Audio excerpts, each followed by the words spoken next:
Hi guys, welcome back to Balls Fan TV, and today we're back with another video doing the match preview for tomorrow's game against Dundalk at Dalymount Park.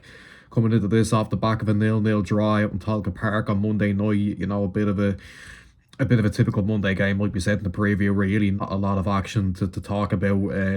I still felt we were the better side throughout the 90, and we think we had a few opportunities. Nothing too major though. Really, let's be honest. We could have done more in the final third, but overall, when you look at the play of the game, I think you can conclude that we were the more dominant team. But we're back at home tomorrow to take on Dundalk, in what will be another tough game. I think when they came up from the first division, I don't think we were expecting them to be the whipping boys of the league, like Cork were when they came up. I think Dundalk are a different animal really, and then they proved that with their start. They've had a pretty decent start. They're up to the fourth in the table, and they're out the back of a couple of good wins. 5-0 at home to Waterford, and then another win against Sligo there on Monday. So they're going to be heading into this full of confidence, and what a great start they've had, and there's a decent mix of youth and experience in their camp as well. You look at the likes of Rob Cornwall and Keith Buckley and Daryl Horgan, who are going to provide that experience, and then you have the younger lads there like Owen Kenny and Vinnie Leonard.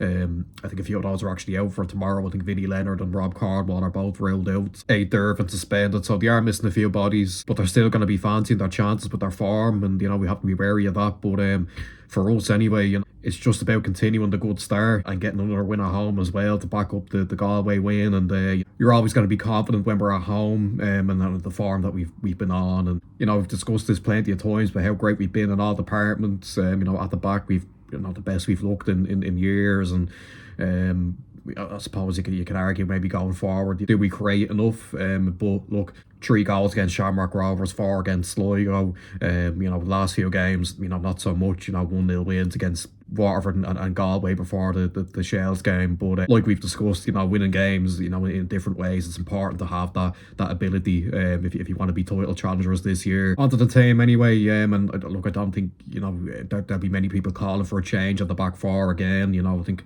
Casper and goal, Senna Mullen, Pat Hickey, Sam Todd and Dara Power. I think if they're all fit and available, I think that's your back five there. So there's not much to debate there really. Into the midfield, could see another change potentially. You could see, could McDonald come back in? Will Flores stay there? Obviously Dawson's going to start, but it's just about who plays alongside him. I'd keep Flores anyway, even though a couple of times in the second half where he gave the ball away. But overall this season he's been very good in midfield. Then going forward, it's an interesting one really. Will we see Dale Rooney and Douglas James Taylor be included in the squad? Are they fit enough to come in? We'll wait and see. I think Parsons the last couple of games has gone slightly off the boil, after a pretty decent opening 3, 4, 5 games. The last couple of games he's gone off the pace a little bit. But I suspect if Dale Rooney isn't available, then he probably keeps his place, or Harry Vaughan comes in. I think we'd all love to see Zane Moyer start again. I think he did more than enough to earn himself another star here. And then I suspect it'll be Rossi in the 10 with Colin Whelan up front again.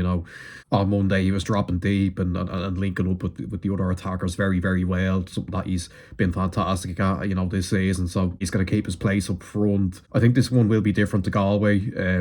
Galway had a clear game plan in that game. They wanted to come and frustrate us and keep a clean sheet and ride it out for a 0-0, whereas Dundalk, with the form they've been on, the goals that they've scored, we'll be looking to come here and get at us and create chances, and that's something that might benefit us.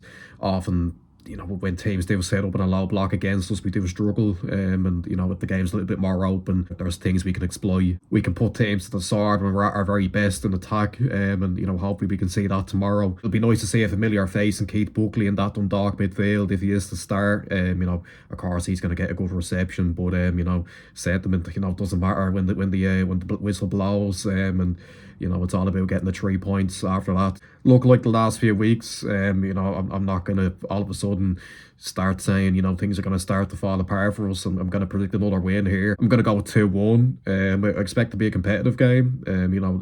Dundalk, like we spoke about, carry threats, and they've scored a lot of goals this season, and they've got some good results, and they're going to continue to cause teams problems this season. Hopefully they don't do that to us. But look, we're top of the league. It's 6 clean sheets and 7 unbeaten. We're at home again to another team that we really should be beating. We don't want to get too ahead of ourselves, but we know we got more quality than them, and it's just up to us to show that, and I suspect that we will, as long as we're as good as we have been at the back, and we're clinical going forward and we take our chances. We'll have no bother here. So 2-1, get another win, stay unbeaten, and yeah, we'll all be very happy indeed. So that's where I'll end it. Make sure you like, subscribe, share, comment down below your thoughts heading into the game, your score predictions, and I'll see you in the next one. Bye bye.